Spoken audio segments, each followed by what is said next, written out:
ओम जय जय जलाधारे जय शीले जलप्रदे यज्ञ सोकर जाए त्वं जयम दे जयावहे।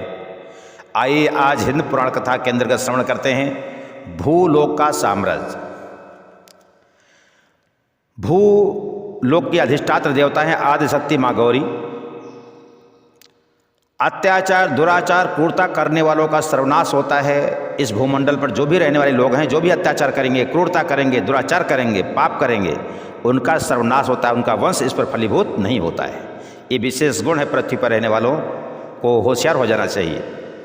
आप इतिहास उठा के देख लीजिए, प्राचीन इतिहास, मध्य भारत का इतिहास, आधुनिक इतिहास, जिन लोगों ने भूमंडल को अपनी क्रूरता से रौंदा है, दुराचार किया है, उनका वंश विलीन हो गया है। इस भू माता के कई नाम हैं, पृथ्वी, भू, भूमि, भूतल, भूलोक, वसुंधरा, अवनी, मेदिनी। और वर्तमान में अगर इसका नाम, अगर आप इसको टैक्स लोक भी कहें तो कोई अतिशयोक्ति न होगी, क्योंकि पृथ्वी पर रहने वाले जितने राजा महाराजा हैं, पूरी व्यवस्था टैक्स से ही चलती है। तो एक नया इसका नाम यह टैक्स लोक, जहाँ पर जितने लोग रहते हैं बिना टैक्स के इस पर रह नहीं सकते। कोई भी व्यक्ति बिना टैक्स के जी नहीं सकता। इसमें कुछ खाएगा, कुछ पहनेगा, जो भी कुछ करेगा तो उसको सामग्री जरूरत पड़ेगी। जो सामग्री खरीदने जाएगा उस पर टैक्स लगा हुआ है। तो ये पूरी पृथ्वी पर जितने मानव रहते हैं उनको टैक्स देना ही पड़ता है, इसलिए टैक्स लोक भी एक वर्तमान में नाम इसका है। धरा, धरातल, महीतल, भौम जननी अर्थात मंगल को जन्म देने वाली, भौमासुर जननी भौमासुर को जन्म देने वाली, वारा प्रिया। इस प्रकार से वसुंधरा के कई नाम हैं। ये इसकी लंबाई 12,713 किलोमीटर, चौड़ाई 12,756 किलोमीटर, 43 किलोमीटर का अंतर है लंबाई चौड़ाई में। इसका क्षेत्रफल है भूमंडल का 51 करोड़ किलोमीटर। 1600 किलोमीटर प्रति घंटा की रफ्तार से अपनी धुरी पर घूमती रहती है हमेशा ही।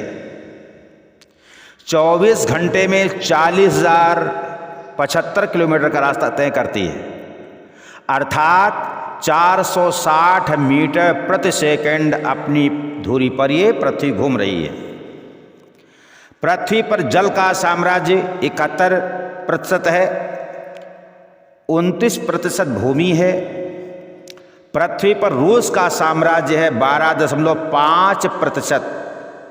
विश्व का ये पहला देश है, सबसे अधिक भूमि रूस के पास है। भारत के पास 2.4% भूमि है। विश्व का 7वां बड़ा देश भारत है। कनाडा के पास 6.1% भूमि है, लेकिन 10% भूमि पर ही कनाडा रहता है। 90% भूमि पर जंगल, बर्फ या नदियां हैं। अमेरिका के पास 6.1% भूमि है। चीन के पास 6.3% भूमि है। ब्राजील के पास 5.6% भूमि है। ऑस्ट्रेलिया के पास 5.2% भूमि है। इस प्रकार भारत विश्व का 7वां सबसे बड़ा देश है। 2.4% भूमि इसके पास है, लेकिन पूरे विश्व की जितनी जनसंख्या है उसमें 17.5% की जनसंख्या आबादी भारत में निवास करती है। पूरे विश्व में सबसे अधिक भारत में लोग रहते हैं और भूमि मात्र 2.4% भारत के पास है। पूरे विश्व में सबसे अधिक पशु भारत में रहते हैं। 18.5% पशु निवास करते हैं भारत में। इसलिए भारत की जो भूमि है इस पर बहुत बड़ा एक मनुष्य समुदाय और पशु समुदाय निवास करता है। बहुत घनी आबादी भारत की है।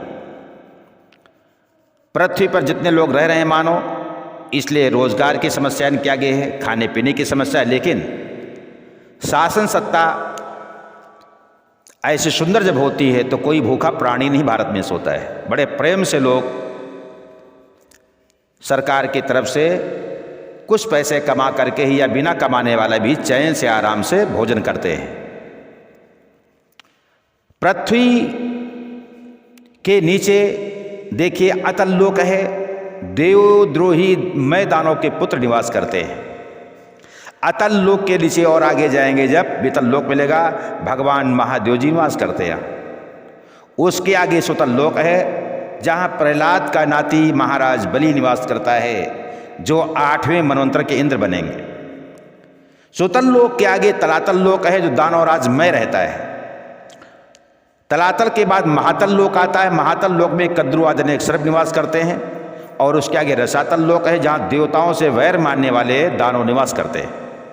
उसके आगे पाताल लोक है। इस पाताल लोक में बासुकी आदि सर्प निवास करते हैं, जिन सर्पों के 10 फण हैं, 100 फण हैं और 1000 फण हैं। इस पाताल लोक के नीचे 23,000 योजन की दूरी पर महाप्रभु अनंत जी निवास करते हैं। अनंत नारायण जी, जो कि भूमंडल को मस्तक पर तिल के समान धारण किए हुए हैं। नारद, ध्रुव, प्रहलाद, शिव आदि उनकी स्तुति वहाँ किया करते हैं। भूमंडल के ऊपर आइए विचार करते हैं कौन कौन रहता है। इस पृथ्वी पर मानव निवास करते हैं, पशु निवास करते हैं, पक्षी निवास करते हैं।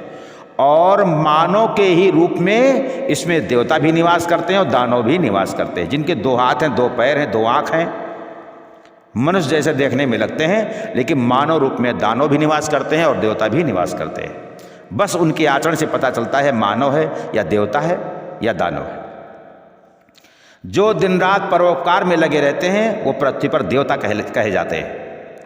जो दिन रात परिश्रम मेहनत करके देश को, राष्ट्र को, समाज को आगे बढ़ा रहा है, किसी का हित नहीं करता है, लेकिन अपने सुख के लिए हमेशा प्रयास करता रहता है, ऐसे लोग मानव प्रवृत्ति के कहे जाते हैं।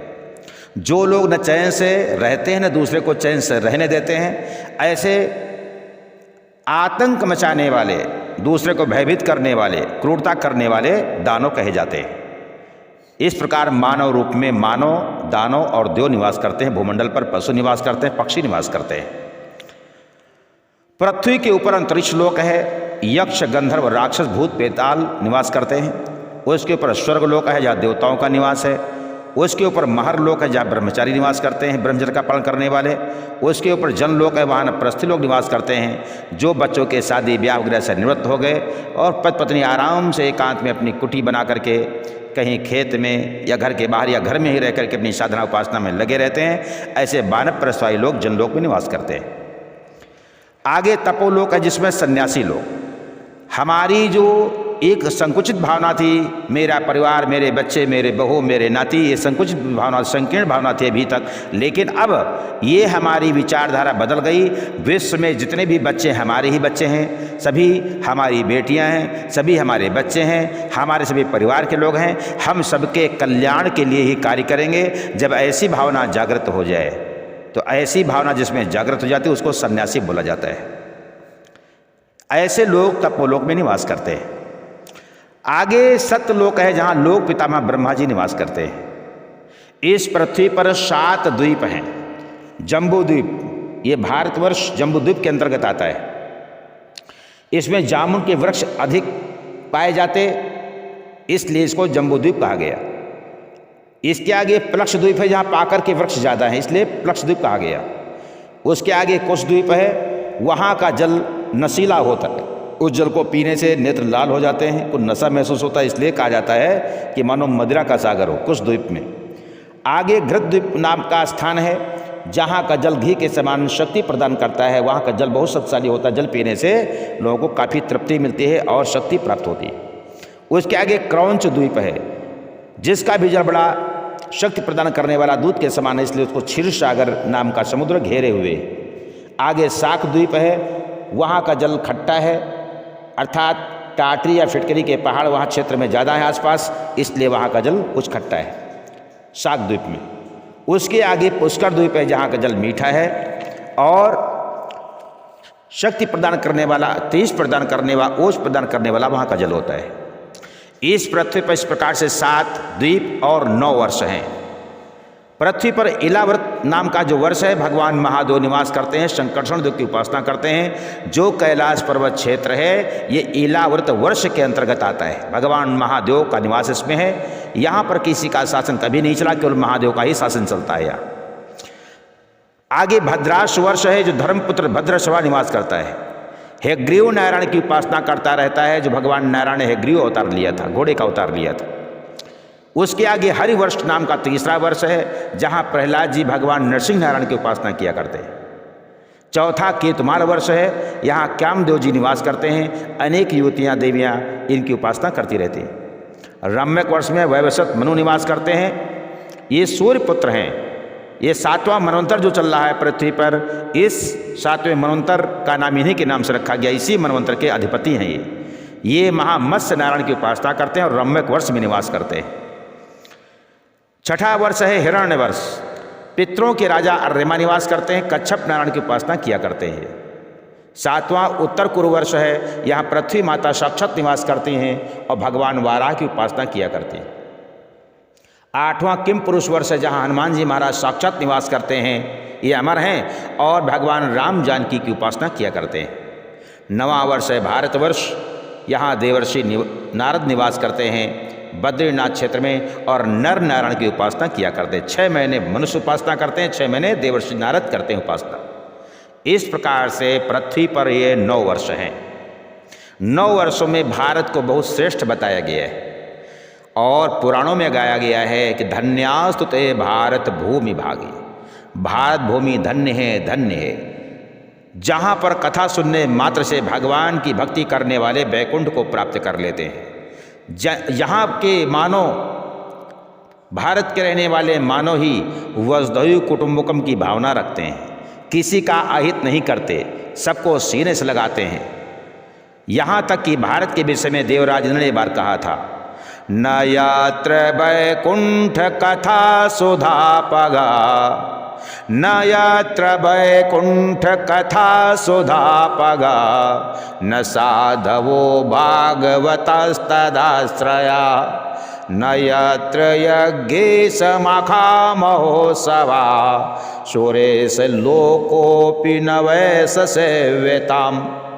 इंद्र महाराज ने कहा था, जहाँ वैकुंठनाथ की कथा न बह रही हो, जहाँ साधु संत निवास न करते हों, जहाँ यज्ञेश्वर नारायण के उत्सव जन्माष्टमी रामनवमी न मनाई जाती हो, ऐसा चाहे मेरा देवराज इंद्र का ही लोग क्यों न, वहाँ नहीं रहना चाहिए, छोड़ देना चाहिए उसे।